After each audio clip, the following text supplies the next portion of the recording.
हिमाचल प्रदेश में एसएमसी शिक्षकों का क्रमिक अनशन जारी है और आज से पेन डाउन स्ट्राइक भी इन्होंने शुरू कर दी है। दरअसल कक्षाओं का बहिष्कार करने का ऐलान इन्होंने पहले ही कर दिया था। पिछले कल कैबिनेट सब कमेटी की बैठक हुई है जिसमें बड़ा निर्णय ये लिया गया है कि 3 से 4 सुझाव को लेकर जो फाइनल रिपोर्ट तैयार की गई है कैबिनेट सब कमेटी की ओर से उसे कैबिनेट में रखा जाएगा। इस फैसले को किस तरह से देखते हैं इनसे जानेंगे और ये पेन डाउन स्ट्राइक इनकी कब तक जारी रहने वाली है इस बारे में भी इनसे बात करना चाहेंगे। सर, स्वागत है आपका दिव्य हिमाचल में। Thank you ma'am. और मैं अपने समस्त एसएमसी अध्यापकों की तरफ से दिव्य हिमाचल टीवी का बहुत बहुत धन्यवाद करता हूं कि आप हमारे आवाज को लगातार सरकार तक पहुंचाने का काम कर रहे हैं। क्या कहेंगे, पिछले कल कैबिनेट सब कमेटी की पहली बैठक हुई है, हालांकि असर हमें ये क्रमिक अनशन का ही देखने के लिए मिला है, लेकिन रिपोर्ट पेश की जाएगी सरकार के समक्ष, अब ये बात कही जा रही है कैबिनेट सब कमेटी की ओर से। देखिए, क्योंकि माननीय मुख्य शिक्षा मंत्री जी ने ये कहा कि कुछ सुजेशन जो दिए गए हैं, लेकिन हम जो काम कर रहे हैं वो या हमारा जो अनशन है यहाँ पर बैठने का हमारा जो उद्देश्य है वो नियमितीकरण को लेकर है। क्योंकि इतना लंबा समय हो गया है, लगभग 12वें वर्ष में जो है वो हम आ चुके हैं, तो इस समय जो है वो वाकई सिर्फ आश्वासन से काम नहीं चलेगा।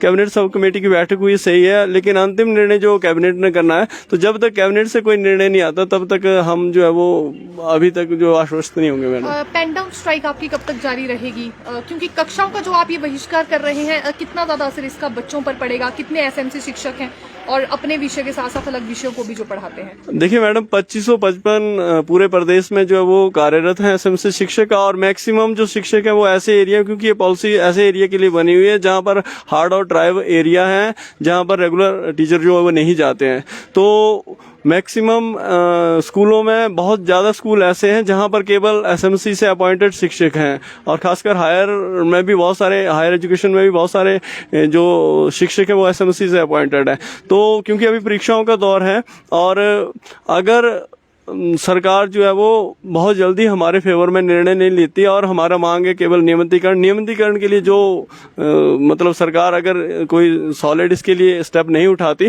तो हम इस पेन डाउन स्ट्राइक को जो है वो आने वाले समय में भी जारी रखेंगे। तो पॉलिसी बनने में तो अभी काफी ज्यादा समय लग जाएगा अभी तो, क्योंकि देखिए पहली बैठक हुई है, इसके बाद रिपोर्ट कैबिनेट के समक्ष रखी जाएगी। क्या तब तक इतने महीनों में अपनी इसी स्ट्राइक को जारी रखेंगे?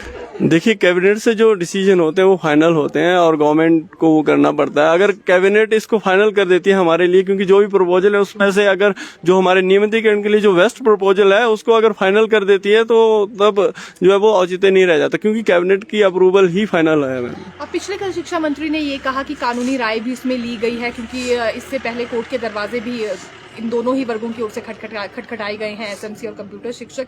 आप क्या कहना चाहेंगे, और ये जो कानूनी राय ली जा रही है, क्या आप इसे जरूरी समझते थे? मैडम, कानूनी राय लेना तो जरूरी नहीं है, क्योंकि जब इतना लंबा समय हो चुका है तो सिंपैथी बेस पे गवर्नमेंट कर सकती है। जब 10 से 12 सालों का समय हो चुका है तो उसमें क्या कानूनी राय लेनी है, क्योंकि बात है अपॉइंटमेंट किस तरीके से हुई थी। इसको लेकर एसएमसी पॉलिसी को लेकर जो है वो ऑलरेडी सुप्रीम कोर्ट से जजमेंट आ चुकी है कि ये पॉलिसी गुड एंड फेयर है। अब सरकार अगर इस टेम्परेरी अरेंजमेंट को इतना लंबा खींच रही है तो हमारा राइट बनता है, और सुप्रीम कोर्ट का ऐसे डिसीजन है कि सिंपैथी बेस पे एक लंबे टाइम तक आप किसी को भी जो है वो टेम्परेरी या उसको शॉर्ट गैप नहीं रख सकते। उसकी सेवाएं आपको नियमित करनी पड़ेंगी, क्योंकि आपने एक इतना लंबा समय जो है वो उस विभाग को, उस डिपार्टमेंट को दिया है।